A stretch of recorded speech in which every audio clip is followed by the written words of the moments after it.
예, 지난주 하나님의 손 첫 번째 시간 했고요.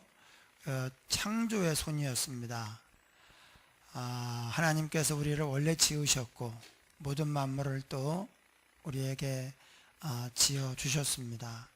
지금도 우리를 새로 태어나게 하셨고 또 새 역사를 행하십니다.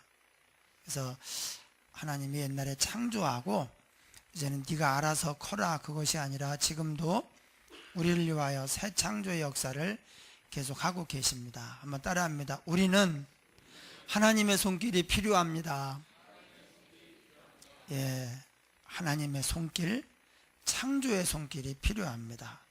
오늘은 두 번째 요셉의 이야기입니다. 오늘 본문을 보면 제가 저를 위해서 또 우리 성도들과 가정, 특별히 이제 우리 자녀들을 축복할 때 이 말씀이 꼭 이루어졌으면 좋겠다는 그런 말씀이에요. 요셉은 무성한 가지, 곧 샘 곁에 무성한 가지라. 그 가지가 담을 넘었도다. 예, 여러분 하나님의 말씀을 붙잡고 기도하고 그것을 선포하면 이 말씀에 능력이 있습니다. 이 말씀 안에 있는 잠재력, 권세가 우리 삶을 붙잡아줘요. 우리 자녀들을 붙잡아줍니다.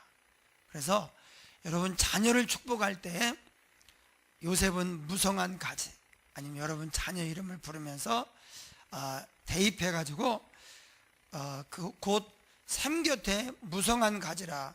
그 가지가 담을 넘었도다. 이렇게 그 인생을 내다보면서 마음껏 축복해 주시기 바랍니다. 자녀들은 부모의 축복 기도를 통해서 복을 받습니다. 자녀가 혼자서 이렇게 일어나고 자리 잡기 어렵습니다. 예. 부모의 축복 기도가 있어야 돼요. 그래서 이 말씀이 제가 우리 성도들에게 꼭 이루어졌으면 하는 말씀이고 우리 자녀들에게 참 그 복된 말씀이라고 그렇게 생각합니다. 요셉은 하나님께 큰 축복을 받았습니다. 그가 아버지 품에 있을 때 그 아버지의 사랑을 독차지했어요. 예. 그런데 그것 때문에 오히려 형들에게 미움을 사고 또 요셉이 좀 잘난 체 하는 그런 면이 있었어요. 예. 그래서 형들이 이제 좀 눈치를 보면서 이렇게 좀 지혜롭게 했으면 좋은데 그냥 어느 날 꿈을 꿨는데 형들도 볕단을 묶어놓고 자기도 볕단을 묶어놨는데 꿈에 형들의 볕단이 자기한테 다 절을 하는 거예요. 그러면 지금도 분위기가 안 좋은데 형들 지금 눈치가 안 좋거든요. 왜냐하면 요셉만 아버지의 사랑을 독차지하니까. 그런데 그 앞에서 형님들 어젯밤에 내가 꿈을 꿨는데 형들이 묶어놓은 볕단이 전부 다 내가 묶어놓은 볕단한테 막 절을 하고 난리더라고요. 이런 얘기를 굳이 할 필요가 없는데요. 요셉이 얼마나 잘난 체하기를 좋아했는지 그렇게 얘기를 해요. 그러니까 형들이 아버지 때문에 지금 뭐라고 안 하지만 속으로 너 이제 걸리기만 해봐라 이러고 있는 거죠. 그 다음날은 또 꿈을 꾸고요. 형님들 해와 달과 11별이 내 별을 향해서 막 일제히 절을 하더라고요. 이런 걸 좀 참고 속으로만 두면 좋은데, 그러니까 이제 아버지도 뭐라고 하고 형들도 아버지까지 너한테 절을 하가지고 미쳤구나 네가. 너 다음에 두고 보자 이러고 있었어요. 예, 그러다가 이제 기회가 되니까 형들이 꿈꾸는 자가 오는도다. 저놈을 죽여가지고 그 꿈이 어떻게 되는가 보자. 그러니까 형들에게 얼마나 미움을 많이 받았는지 알 수 있어요.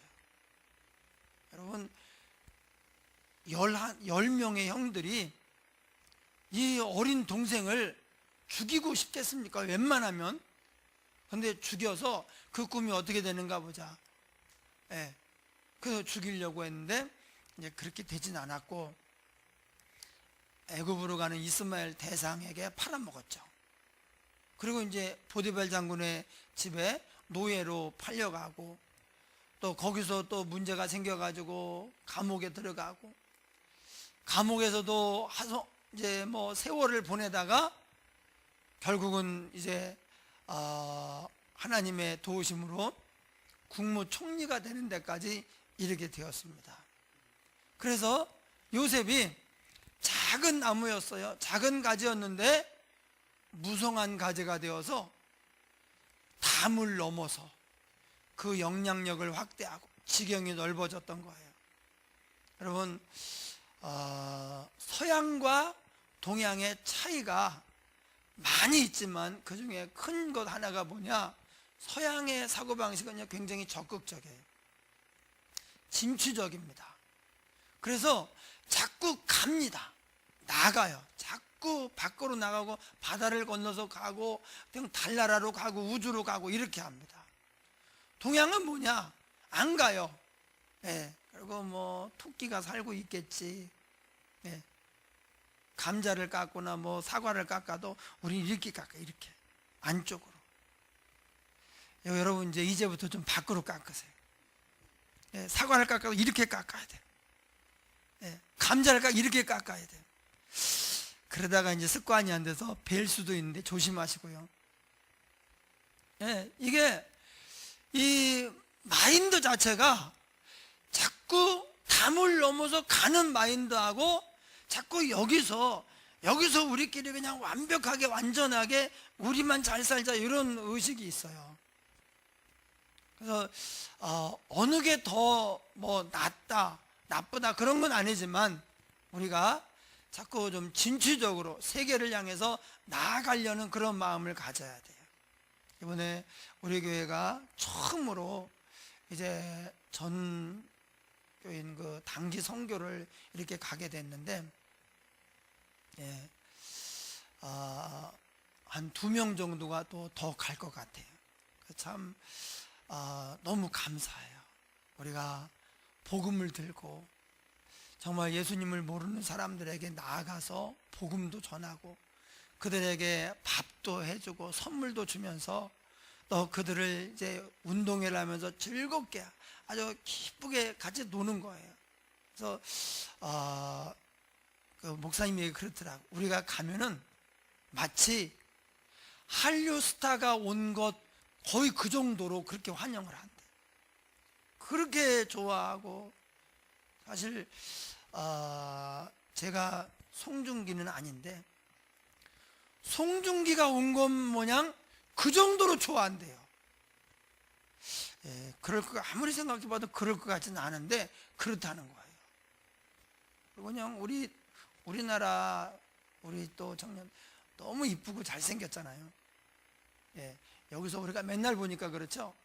밖에 나가 보면 야, 정말 우리나라 청년들, 우리나라 사람들이 잘생겼다 그런 생각이 절로 들어요. 예, 그래서 어쨌든 우리가 자꾸 나가야 됩니다. 나가면 하나님께서 여기서 내가 막 할 때 여기 해결이 안 되는데 나가면 하나님이 이 문제를 해결해 주셔요. 여기서 내가 못 세웁니다. 그런데 나가면 하나님이 여기를 세워주셔요. 그래서 어제 어느 목사님이 전화를 하더니 그 추운 날 전을 해가지고 전도를 한대요. 아니 이렇게 추운데 전을 해가지고 이렇게 추운 날 전도를 하냐 그랬더니 예수님께서 그렇게 하라고 했대요. 어디 이렇게 추운 날 전을 하라 그랬더니 가서 전하라. 그래가지고 그 교회는요 나가서 전하는 거예요. 네. 한참 웃었는데, 네. 우리도 이게 가서 전 좀 해야 될 것 같아요. 네. 근데 우리가 하나님의 명을 받들어서 너희는 가서 모든 족속으로 제자를 삼아 또는 온 천하에 다니며 만민에게 복음을 전파하라. 지난주에 오셨던 목사님도 그렇잖아요. 그렇게 했더니 하나님이 여기를 그냥 평화롭게 하시고 은혜롭게 하시고 복을 주셨다고. 예. 그러니까 사명도 감당하고 복도 받고. 이게 어떻게 오느냐? 우리가 자꾸 가야 돼요. 예. 요셉은 무성한 가지, 그 샘 곁에 무성한 가지라. 그 가지가 담을 넘었도다. 어떤 분은요, 담을 못 넘어요. 담을 넘는데 그냥 싹둑 잘라버리면 어떡하나. 담을 넘는 건 이거 우리 감이라고 또 다 따먹으면 어떡하나. 따먹으면 좋죠. 내가 다른 사람에게 기쁨을 주고 복을 주면 좋잖아요. 그러니까 애초에 생각이 나 혼자 잘 먹고 잘 살겠다가 아니라 다른 사람을 복되게 하겠다, 그런 마음을 애초에 가져야 돼요. 요셉이 그런 마음으로 살았어요. 그러니까 아버지 집에 있을 때에는 형들에게는 미움을 받았지만 형들이 일하다가 뭐 잘못하면요 고자질하는 거예요. 요셉이 문제가 몇 가지 있어요. 아주 잘난 체하고 고자질쟁이고요. 예, 이렇게 하는 부분들이 있었어요. 왜냐하면 아버지 일을 잘 되게 하려고. 보디발 장군의 집에 가서는요, 자기가 섬기는 자기 주인 보디발 장군을 잘 되게 하려고 목숨을 바쳐 일하는 거예요. 그러다 어떻게 잘못돼가지고 감옥에 갔습니다. 그럼 이 정도면은요, 해봤자, 열심히 해봤자 소용없다, 그리고 그냥 나몰라라 그럴 수 있는데, 거기서는 또 간수 마음을 편하게 하고 간수 잘 되게 하려고 막 최선을 다하는 거예요. 간수가 감옥의 모든 일을 다 맡겨요. 나중에 애굽의 총리가 되었는데 바로 왕을 기쁘게 하려고 또 최선을 다하는 거예요. 그래서 왕이 옥새까지, 우리로 말하면 옥새, 그 당시에 애굽의 인장반지, 왕이 이거 딱 찍으면 왕의 결정이에요. 그걸 요셉에게 아예 줘버렸어요. 너보다 높은 것은 이 보좌밖에 없다. 네가 마음껏 이 제국을 통치해라. 그래서 요셉은 총리이지만 거의 왕이나 다를 바가 없는 총리였어요. 그가 왜 그렇습니까? 내가 왕자처럼 살다가 노예가 이게 뭔가, 차라리 죽는 게 낫다, 그러지 않았어요. 아무 잘못도 안 했는데, 오히려 잘했는데 감옥에 갇혔어요. 야, 세상이 뭐 이렇게 불공평하고 이렇게 정의가 없느냐, 차라리 죽는 게 낫다, 그러지 않았어요. 그곳에서 자기 주인을 위해서 최선을 다하는 거예요. 그러니까 요셉은 자기로 말미암아 자기와 관계된 사람들이 잘 되고 복을 받는 게 인생의 목표였어요. 하나님이 점점 높이셔서 애굽의 총리까지 되게 하셨죠. 요셉은 무성한 가지, 곧 샘 곁에 무성한 가지라. 그 가지가 담을 넘었도다. 사실 요셉은 매우 어려운 삶을 살아요. 상처가 많아요. 형들이 살기를 띠고 자기를 완력으로 붙잡아 가지고 죽이려고 할 때 그 느껴지거든요. 아, 이 사람들이 나를 죽이려고 하는구나. 형들이 아니라 나를 죽이려고 하는 살인자들이구나. 죽음의 공포를 느끼고 살려달라고 비는데도 매몰차게 거절하고 살해하려고 했다가 우리가 직접 손대면 뭐하느냐, 깊은 우물에 던져버렸어요.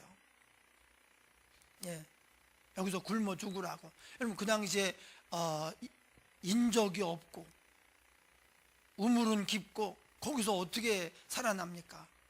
그런데 그런 어떤 트라우마가 있어요. 여러분, 우리가 큰 상처를 받으면 이 상처 때문에, 그 억울함 때문에 마음에 병이 생겨요. 예, 화병이 생겨서, 또는 이 트라우마 때문에 상처를 받고, 그래서 억울해서 제대로 못 사는 경우가 많아요. 요셉이 그런 상처가 있었어요. 그리고 왕자처럼 살다가 어느 날 갑자기 노예가 되었으니 얼마나 그 자기 신세가 처량하고 고통스러웠겠어요. 그러다 또 감옥까지 갑니다. 예, 설상가상이에요.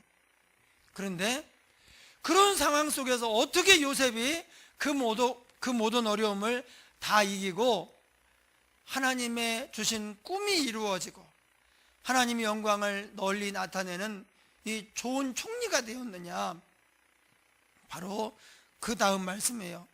23절에 보니까 활 쏘는 자가 그를 학대하며 적개심을 가지고 그를 쏘았으나, 요셉을 미워하는 형들이 있었죠. 요셉을 시기하는 또 동료 종들이 있었습니다. 또 요셉이 어느 날 갑자기 총리가 되었을 때 그것을 시기하는 애굽의 신하들, 애굽의 어떤 그 장관 대신들이 아마 있었을 거예요. 그들은 어떻게든 요셉을 시기해가지고 요셉을 실각하게 하고 그리고 그를 죽이려고 하는 그런 생각을 했을 거예요. 마치 어두운 데서 몰래 활을 쏘는 사람처럼.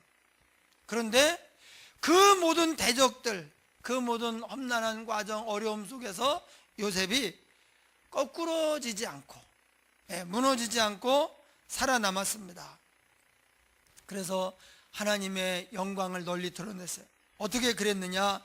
요셉의 발은 도리어 굳세며 그의 팔은 힘이 있으니 이는 야곱의 전능자 이스라엘의 반석인 목자의 손을 힘입음이라. 하나님의 손이 요셉을 붙잡아 주었기 때문에 요셉이 그 상처, 어려운 상황들, 절망적인 환경들 속에서도 무너지지 않고 결국은 다 이기고 승리해서 하나님의 주신 꿈을 이루었던 것입니다. 하나님의 손이 붙잡아야 돼요. 여러분, 손이라고 하는 것은 뭘 만들기도 합니다. 이게 창조의 손이에요. 근데 손에 또 중요한 역할 하나가 붙잡아주는 거예요. 하나님의 손이 뭘 하느냐? 저와 여러분을 붙잡아 주셔요.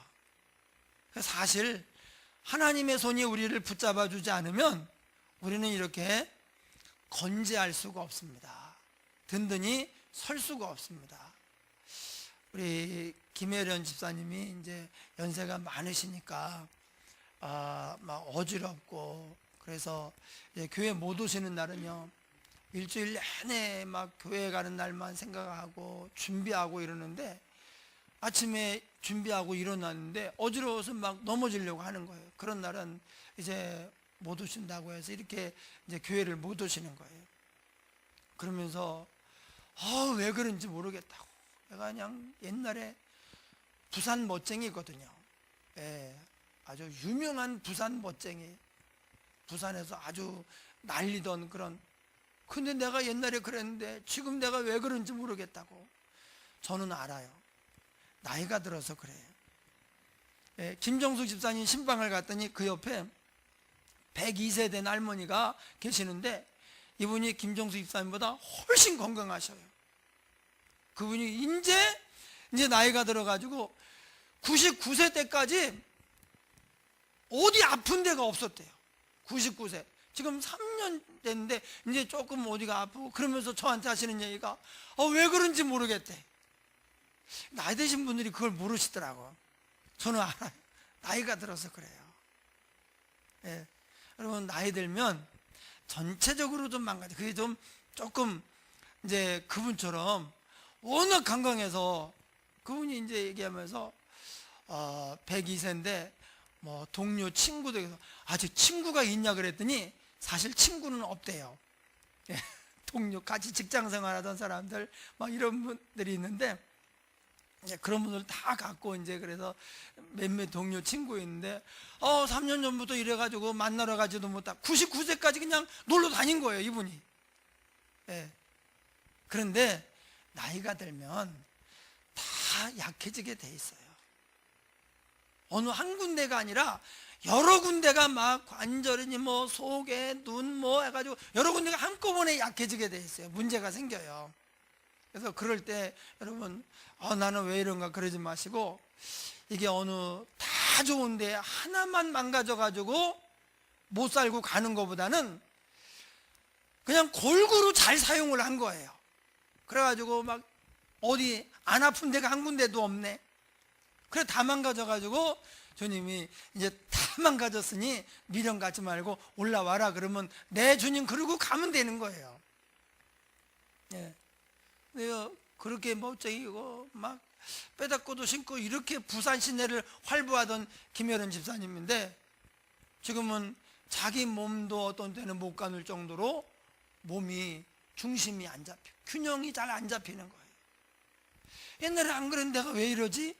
의아할 정도로. 그리고 어지러우니까 이렇게 붙잡고 내려가야 되고 올라와야 되고.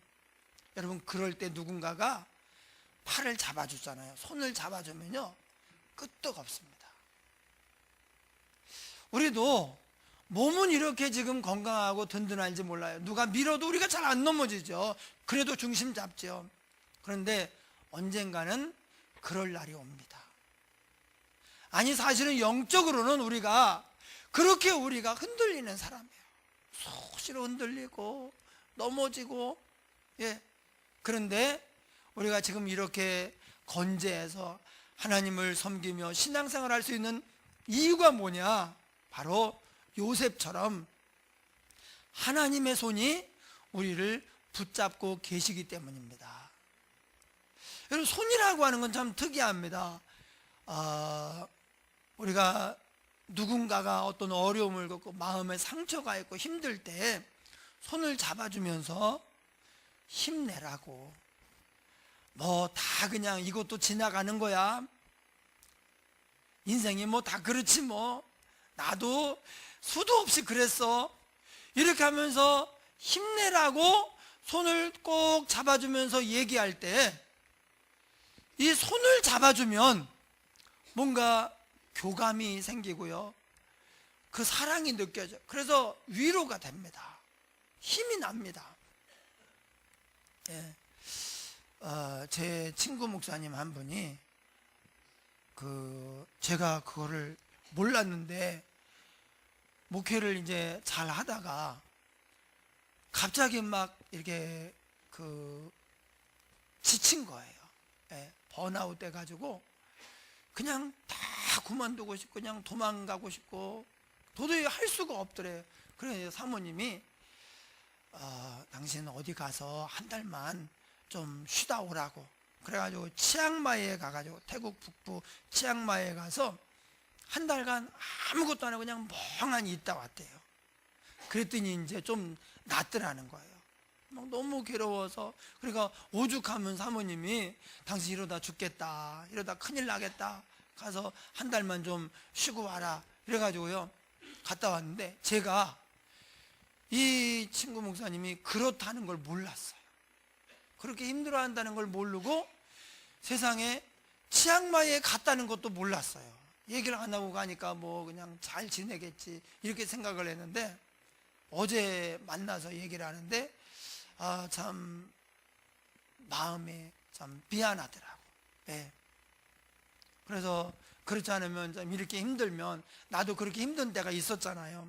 힘들면은 불러다가 그냥 아니면 찾아가서 식사도 같이 하면서 손을 꼭 잡아주면서 나도 그럴 때가 있었는데 지나가, 조금만 쉬면 돼, 괜찮아 하면서 손을 꼭 잡아주면 얼마나 위로가 됐겠어요. 여러분 사람이 왜 다 포기하고 싶고 이제 쓰러지는데 그냥 쓰러져서 못 일어나냐? 손을 잡아주는 사람이 없어서 그래요. 한 사람만 내 손을 잡아주는 사람이 있어도요 안 쓰러집니다. 일어날 수 있습니다. 그런데 손을 잡아주는 사람이 없는 거예요. 나를 진정으로 생각을 하고 내가 일어나기를 바라고, 괜찮아, 힘내, 나도 그랬는데 지나고 나니까 괜찮더라고, 이렇게 얘기해 주면서 따뜻한 손을 잡아주는 사람이 한 사람만 있어도 쓰러지지 않습니다. 우리가 지금까지 지내온 것도 하나님의 은혜이고 앞으로도 하나님의 붙잡아주는 손길로 말미암아 우리가 건재할 수 있습니다. 요셉이 그렇게 어려운 상황에서 어떻게 그 모든 어려움을 이기고 최후의 승리자가 될 수 있었느냐? 하나님이 요셉의 손을 붙잡아 주었기 때문에 그래요. 하나님이 늘 요셉과 함께 합니다. 요셉이 무슨 기계입니까? 형들의 그 살기를 느낄 때, 왕자처럼 살다가 보디발 장군의 집에 노예로 팔려가서 그냥 온갖 잡일을 다 하고 부림을 받을 때 얼마나 견디기 힘들었겠어요. 그리고 아무 잘못도 안 했는데 감옥에까지 갇히게 되었을 때, 여러분, 이 애굽의 감옥은요 지하 감옥이에요. 지하 감옥. 습하고 그냥 햇빛도 안 들어오고, 그리고 재판도 없어요. 언제 뭐 풀려난다, 언제 재판을 받아 몇 년 있는다, 그런 것도 없습니다. 왕이 부르지 않았으면 그냥 여기서 죽는 거예요. 얼마나 절망이 됐겠어요. 그런데 요셉이 절망하지 않고 거기서 이제 또 희망을 가지고 하나님을 붙잡고 나올 수 있는 이유는 뭐냐? 하나님이 요셉과 함께 하셨기 때문에 그래요. 요셉의 생애를 말하면서 이런 구절이 많이 나와요. 하나님이 요셉과 함께 하심에 요셉의 삶이 형통하였더라. 여러분, 다윗도 이런 얘기가 많이 나옵니다. 하나님이 다윗과 함께 하심에 가는 데마다 이기게 하셨더라. 함께 하셔서 어떻게 합니까? 붙잡아 주는 거예요. 함께 하지 않으면 붙잡아 줄 수가 없죠. 하나님이 함께 하시면서 붙잡아 주니까 다윗도 많은 고초를 겪었어요. 요셉 못지않게 또 많은 고초를 겪었는데 그 가운데 무너지지 않고 다 이기고 결국은 위대한 왕이 되었어요. 요셉도 하나님이 함께 하니까 그 모든 어려움을 다 이기고 위대한 하나님의 사람, 총리가 되었습니다. 할렐루야. 여러분, 우리는 하나님의 손길이 필요해요. 근데 그 손길이 붙잡아주는 손길입니다. 하나님이 붙잡아 주시면 위로가 되고 힘이 돼요. 사람의 손도 위로가 되는데 하나님의 손길은 뭐 말할 필요가 없죠. 이사야 41장 10절에 보니까 이렇게 말씀합니다. 두려워하지 말라. 내가 너와 함께 함이라. 여러분, 요즘에 두려운 게 있습니까? 뭔가에 겁을 집어먹고 우리를 힘들어하는 게 있습니까? 하나님 말씀하십니다. 아무것도 두려워하지 마라. 놀라지 말라. 나는 내 하나님이 됨이라. 예, 또 우리가 막 놀라는 게 있죠. 예. 여러분, 우리 믿는 사람들은 웬만한 거 그냥 두려워하지도 말고 웬만한 일에 놀래지도 말아야 돼요. 좀 강심장이 돼야 돼요. 예. 여러분, 아무리 잘해도 너무 막 겁이 많은 사람은요, 실력이 있어도 그 실력 발휘를 못해요. 너무 겁이 많고 두려움이 많은 사람은 시험도 잘 못 봐요. 너무 두려워가 막 덜덜 떨려가지고. 그래서 우리가 좀 강심장이 돼야 돼요. 근데 우리의 원래 그 담대함은 또 어느 정도는 힘을 쓰지만 인생의 결정적인 데서는 또 힘을 못 씁니다. 그래서 하나님이 나와 함께 하시기 때문에 내가 두려워할 게 없다, 놀랄 게 없다, 그런 마음을 가져야 돼요. 내가 너를 굳세게 하리라. 참으로 너를 도와주리라. 그 다음에 참으로 나의 의로운 오른손으로 너를 붙들리라. 하나님이 저와 여러분에게 말씀하셨어요. 나의 의로운 오른손으로 너를 붙들리라. 붙잡아주긴 붙잡아주는데 이게 의롭지 않잖아요. 그러면 불의하다. 이 불의한 것은요, 언젠가 드러날 때 도망가야 돼요. 놔야 됩니다. 근데 의로운 오른손은 그렇지 않습니다. 어떤 상황에서도 항상 우리를 붙잡고 계시는 거예요. 예. 이것이 요셉의 성공 비결입니다. 그 뒤에 보니까 25절, 내 아버지 하나님께로 말미암나니 그가 너를 도우실 것이요 전능자로 말미암나니 그가 내게 복을 주실 것이라. 돕는 것도 손으로 돕는 거예요. 복을 주는 것도 뭘 주려면 손으로 줘야 됩니다. 하나님의 손길이 우리에게 임한다고 하는 것은 하나님이 도우시죠, 복을 주시죠, 붙잡아 주시죠, 어떤 때에 일으켜 주십니다. 우리에게 하나님의 손길만 있으면 되는 거예요. 예. 그래서 그 다음에 위로 하늘의 복과 아래로 깊은 샘의 복과 젖먹이는 복과 태의 복이리로다. 하나님의 돕는 손길이 있으니까, 붙잡아 주니까 위로 하늘의 복, 영적인 복이에요. 영원한 하나님 나라의 복. 깊은 샘의 복, 이 세상의 복, 형통한 복, 물질의 복입니다. 또 젖먹이는 복과 태의 복이리로다.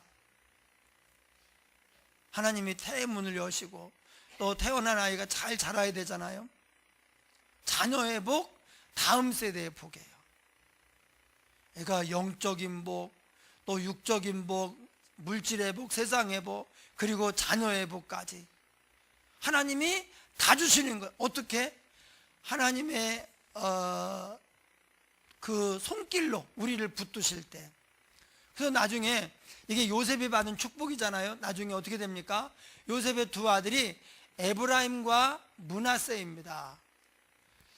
원래 그 야곱의 아들 12아들 가운데 요셉이 들어가기 때문에 루벤 지파, 유다 지파, 요셉 지파 이래야 되는데 요셉 지파라는 건 따로 없어요. 대신에 에브라임 지파, 므낫세 지파예요. 그러니까 요셉의 두 아들이 아버지 레벨로 올라가서 떡하니 한 자리씩 해서 두 자리를 요셉이 차지하고 있는 거예요. 왜 그렇습니까?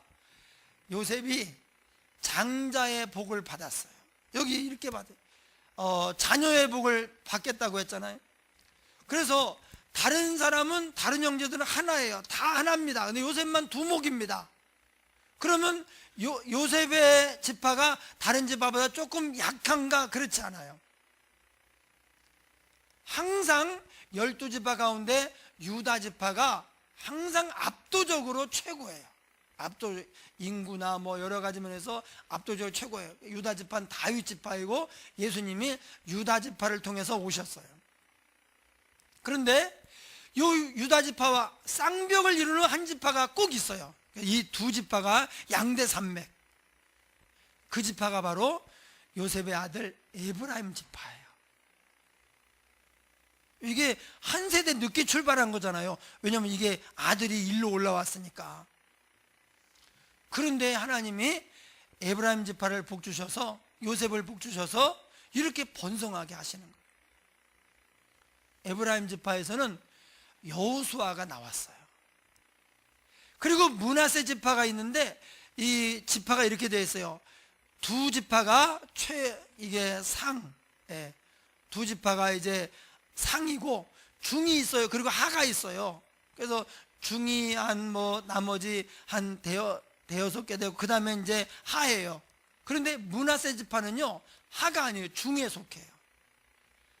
그러니까 요셉을 합치면은 유다 지파를 압도적으로 능가하는 그런 숫자가 됩니다. 그러니까 하나님이 요셉에게 자녀의 복, 자손 번성의 복을 주셨다는 거죠. 여러분, 하나님이 우리와 함께 하시면 요셉처럼 어려움도 다 이길 수가 있습니다. 그래서 왜 나는 이렇게 삶이 고통스러운가, 힘든 일이 많은가? 여러분, 그렇게 생각하지 마시고 하나님이 나와 함께 하시면 내가 모든 어려움을 극복하고 승리할 수 있다, 이렇게 믿으시기 바랍니다. 뿐만 아니라 하나님이 함께 하시면 복의 복을 더하여 받아요. 하늘의 복, 깊은 샘의 복, 그리고 심지어 다음 세대까지, 우리의 자손들까지도 번성하게 되는 것입니다. 할렐루야. 조건이 있습니다. 하나님이 붙잡아 주셔야 돼요. 내 혼자 힘으로는 아무리 노력하고 했어도 자손을 내 맘대로 못 키우고요, 내 인생의 건강을 내 맘대로 안 돼요. 관리를 한다고 어느 정도는 되지만 결정적으로는 하나님이 은혜를 주셔야 돼요. 그러니까 세상에 99세 된 102세 된 할머니가 3년 전까지 그렇게 건강했대요. 그리고는 이제 3년 전부터 왜 이렇게 아픈지 몰라. 지금도 잘 다니시는데 약간 이제 좀 불편하고 조금 그러시다는 거예요. 왜 그런지 모르겠대. 예. 여러분, 하나님이 우리에게 은혜를 주셔야 돼요. 그래서 하나님의 붙잡아주는 손길로 말미암아 든든히 서고 하나님의 큰 복을 받아서 사명을 감당하는 저와 여러분 되기를 주의 이름으로 축원합니다. 말씀을 생각하며 통성으로 기도하겠습니다. 하나님 아버지, 이 시간 우리 사랑하는 성도들을 붙잡아 주시옵소서. 요셉을 붙잡아 주시고 세우시며 복되게 하신 것처럼